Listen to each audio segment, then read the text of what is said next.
Well, hey there, hi there, ho there, my sweet sugar bushes. Welcome to another installment of Paranormal Corner.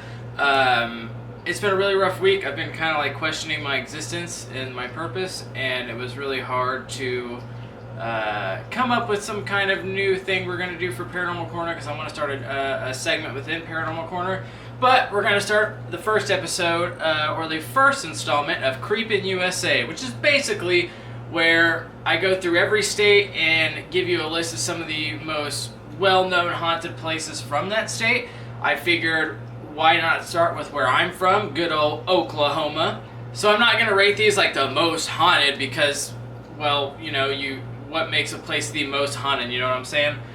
So we're just going to go over a list that I did some research on, and one of these in here is where I've had my own personal experiences. So let's get started. So first on the list is Sacred Heart Mission. Sacred Heart Mission was built in 1879 in Pottawatomie County, Oklahoma. It was founded by Father Isidore Robot. It was basically a Catholic mission on the old Pottawatomie Reserve. In 1901, a fire broke out in the dining hall, which resulted in the death of many of the children that lived on the mission. Now, to this day, Sacred Heart is still there, and some of the original buildings are still standing. The cemetery is still there where the children were buried. But I do not recommend going there, especially at night. There's a bunch of no trespassing signs. You could get in a lot of trouble. If you plan on going there at night to do recordings, you better be quiet and be stealthy, because you will get in trouble. Like I said, there's a bunch of no trespassing signs, but many people have reported hearing children scream in the woods. It's said to be the children who died in the fire. There's dark figures that walk around the lands at night. And all in all, it sounds like, I've actually not been to Sacred Heart, but it sounds like most of the spirits that reside there are children, except for one dark figure who walks around the lands. Bless you. But it's widely regarded as one of the most haunted places in Oklahoma. Again, I've never been there, but if you're gonna go there, I think you're allowed to go there during the day, and because it's kind of like a historical place, and look around. I'm not 100% sure, but I know for sure you're not allowed to be there at night, because there's a big sign that says no visitation after nightfall. So next on our list, and surprisingly it's in Tulsa, Oklahoma, a lot of the concert halls in Tulsa, Oklahoma are surprisingly haunted, like the Cairns Ballroom, the Brady Theater, and I think Tulsa Little is another theater hall. So the Brady Theater is actually supposedly haunted by a opera singer by the name of Enrico Caruso. It said that he got some kind of sickness while at the Brady Theater and ended up passing away. Apparently a maintenance worker as well haunts the grounds of the Brady Theater. There's been sightings of things moving on their own and people hearing disembodied voices and things of that nature while working there.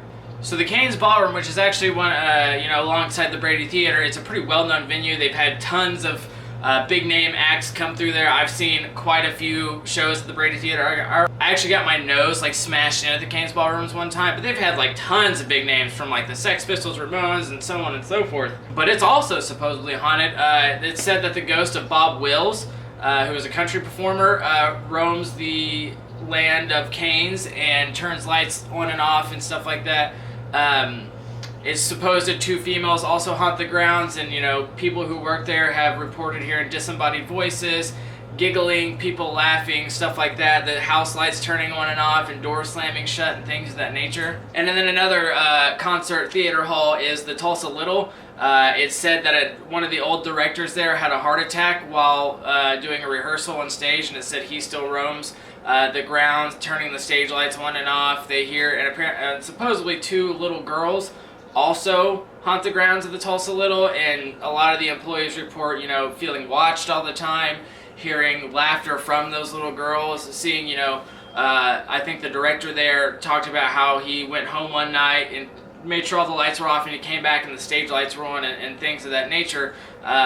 They just get a really eerie feeling while they're there at home, which is absolutely wild, because, I had heard rumors, here and there that the Brady Theater was haunted, but I had no clue pretty much the major music venues downtown were supposedly haunted. Next up on our list is actually Tulsa University. Now, one of the halls in Tulsa, at TU, Tyrell Hall, was actually the music hall until recently, I think. And it said that people will hear, it's one of the three original buildings still on campus, and it said that people will hear pianos playing, and when they go check it out, it stops. They'll hear people walking around, disembodied voices. Another place is the McFarland Library at TU. Now, McFarland Library is supposedly haunted by a ghost by the name, they call him Farley. He basically just does harmless pranks, moves papers around, takes books and puts them in places they don't belong, turns the lights on and off. You know, you get a real weird feeling that you're being watched. He knocks books off the shelves, moves chairs around and stuff like that. Seems like, you know, not really a malicious spirit, just someone who likes to play pranks. So another one coming in from Tulsa is the Fieldbrooks Museum of Art. Is supposedly one of the more haunted places in Tulsa.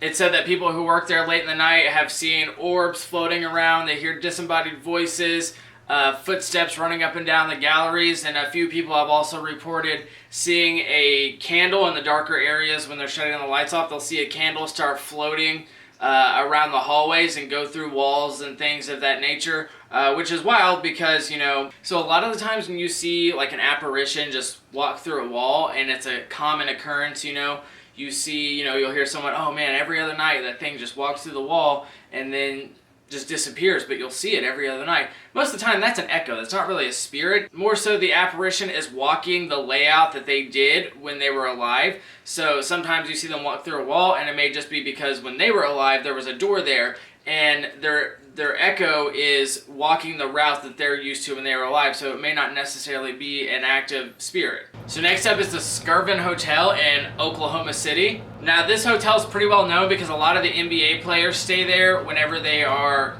coming to Oklahoma City to play games, and a good majority of them have their own stories about the Skirvin being haunted. The story is that the owner had a mistress who got pregnant, and to save his reputation, he locked her in one of the rooms on the 10th story, and she spent months in captivity, slowly losing her sanity, and that's when she flung herself from the roof, she flung herself from the 10th story window and hit the ground below, and she died, as well as, I think she was still pregnant at the time, as well as the baby she was carrying. But that's all hearsay.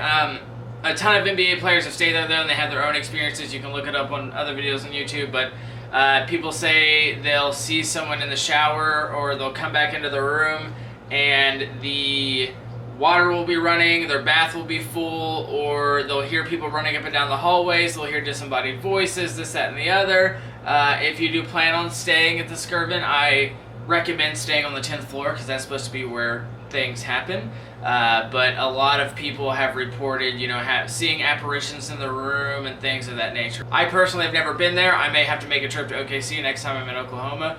So last on our list is the Devil's House. So the Devil's House is located in, I think it's 193rd and 11th, I believe. I think it's Tulsa. It's either Tulsa or BA. But this is one I've personally been to that me and a good friend of mine, one of my best friends, Casey, we spent a lot of time there growing up just because we loved haunted things. So the Devil's House is supposedly an old KKK plantation back in the day. So the way it works is there's a highway right beside it. There, when you get to the road that's supposedly, you know, the road that the house was near, there's a field off to the right, and you can still see the foundation of the house.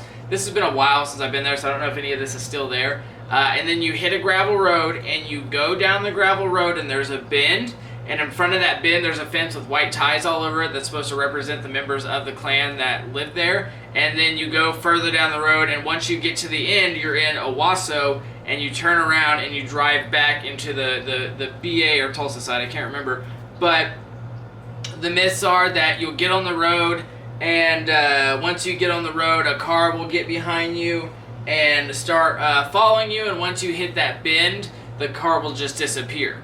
Also, you'll see like bonfires in the woods. You'll hear people screaming and things of that nature. There's also a cornfield on the bend of that road. This is also near the Purple Church, and I've always had speculations that maybe they were the same thing, but I'll have to do another video on the Purple Church later. But so me and my best friend Casey had gone there quite a few times when we first got into like the paranormal and everything like that. And I remember one night, probably the night that it was the most active, we pull up, and at this time, now I went there a couple years ago, and the road has actually been paved over. It's not gravel anymore.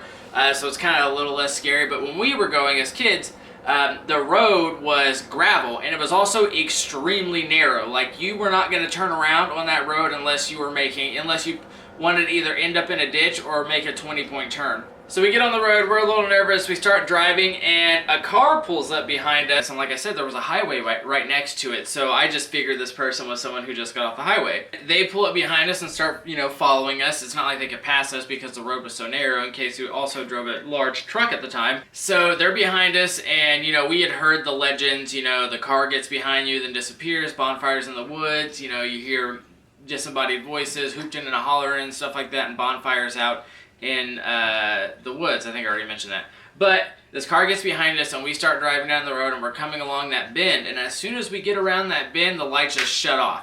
And we were like, no way that's just happened, because the car's lights behind us just shut off. So we hightail it down the road, turn back around, and go back to where the BA side, and that car is nowhere to be seen. We were pretty far down the road too, so if they were to back up all the way to the BA side to turn around and leave, we would still see their taillights.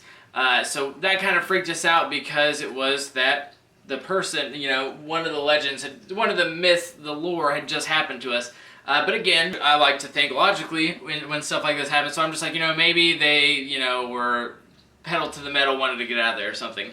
So we're driving up and down the road a few more times, and all of a sudden we see this just bright flash of light, and it wasn't even in the woods. It was directly in front of us. It was bright enough to where I I had spots in my vision and stuff like that. It was just a bright white light, and I still don't know what the hell that was. I can't really think of anything it could have been, but we were like, whatever, let's just keep going. So we drove up and down the road a few more times, and we're driving. We drive to the U.S.A. side, we turn around, and we're coming back to the BA side. And as we're driving, I'm in the passenger seat. I'm looking into the cornfields, and I see this kind of looks like a figure, but it's paper white, and it's just sitting in the cornfield looking at us. And that kind of we passed it, and I was like, okay, whatever, we're just not gonna say anything about it. I don't want to freak her out. So we get to the BA side, turn around, go back to the U.S.A. side, turn around. So as we're coming back again, I reluctantly look back into the cornfield, and I see that figure again, but it's no longer paper white. It's skin tone white, and it doesn't have a face. It kind of looks like Slenderman, but a humanoid version, and it starts standing up in the cornfield. And like I said, I'm pretty good at suppressing my fight or flight, but every alarm bell in my head just started ringing. And the only thing I could say to Casey is I grabbed her arm and I was like, go, we need to go now. And then we took off, and I think that was it for that night. But we went back a few more times. I remember one time we were taking our friend Brady there, who was very scared of things like that. We got there, and we were sitting in the front of the road. It was just dark. It was darker than dark. And Casey turned on her brights, and her brights weren't even really penetrating the darkness. And so that kind of freaked us out. So we're like, maybe that's a sign we shouldn't be here. We shouldn't, go down the road tonight. There was also one night we brought a spirit board there because we're dumb kids. And we jumped the fence and went to the foundation, the slab of concrete where the house used to stand. And we're sitting there, and we're asking, it's all rubble and stuff like that. It hasn't really been cleaned. So we're sitting there. I got our fingers on the planchette, and we're asking questions, and then someone started responding, and we were like, okay, well, how old were you? And it slid over to 9, and we were like, okay, 9 years old. And then since it was a house, it was a clan house, we asked, probably dumb to do this, but we asked, were you the victim of a hate crime? And the planchette slid all the way over to yes, and then slid itself off the board. Everybody freaks out, stands up, and takes off running. Again, we were also borrowing the spirit board too, so I look around, everybody's taking off. I'm like, that's what the f y'all doing? That's not how you do this. So I put the planchette back on the board, slid it over to goodbye, picked up the board and everything, and took off because everyone just decided to leave me. There was also another time my brother went out there by himself. There's a barn also in the back, further into the woods. There's a barn you can go to, and he talked about going out there and finding the barn. And when he went in, it was all decrepit and broken down, and when he went in, he could hear someone knocking on the door. There was a doorway in the back, then the door was closed, but he could hear someone knocking on the door, and as he started walking further back to investigate, it sounded like someone started pounding the door, and he said as he got closer, the knocking got more violent and it was in threes, he immediately got just really bad feeling and took off out of there. I personally had not been to the barn. I was a little too freaked out to do that. Nowadays, the road at the Devil's House is paved over. It's like an actual road. So it makes it a little less spooky. I actually haven't been out there in a hot minute. I may go back out there next time I'm in town just to, you know, see what it's like, see if they've cleared that land and ripped up that foundation and things of that nature. Like I said, it's also in the same area as the Purple Church. I can't vividly remember if the Purple Church and the Devil's House are two separate things or if they're like the same thing, but there's another location for the Purple House. But it said a lot of like satanic stuff goes on out there. I personally have not been to the Purple Church house, but from what I've read, it's also, you know, very guarded. You know, if you walk out there and you're not supposed to be there, the owner of the land will pop shots at you with rock salt. So just be careful if you ever do decide to go out there. I'm not condoning anybody go on someone else's land and trespass. So that is a small list of some haunted places in Oklahoma. I know there's plenty more out there, and if there's any I forgot, please leave it down in the comments. Let me know what state you want to hear about next, and I will do some research, and we will definitely go over to it. We're going to get to every state eventually, but if you want to hear one more than the other, leave it down in the comments, and we will get to it. I apologize, this probably wasn't as interesting as the other paranormal corners. I've just been having trouble trying to accept my existence, if that makes sense. This week has been a really hard week. A lot of things have happened, but I still want to put content out for you guys, and this helps me take my mind off some things that have happened. And I enjoy doing it. So if you like the content, that'd be great if you could give me a like and subscribe. True crime coming out Sunday. We're going over the Jonestown Massacre. Join our coven. I will leave the link to the Discord down in the bio, as well as the link to all my other social medias. We got a podcast coming soon. I am recording 2 more episodes that I'm going to throw it on a host site, and it'll be released to the public. So be on the lookout for that here soon. Thank you guys so much for stopping by, and I will see you next week for another episode of Paranormal Corner.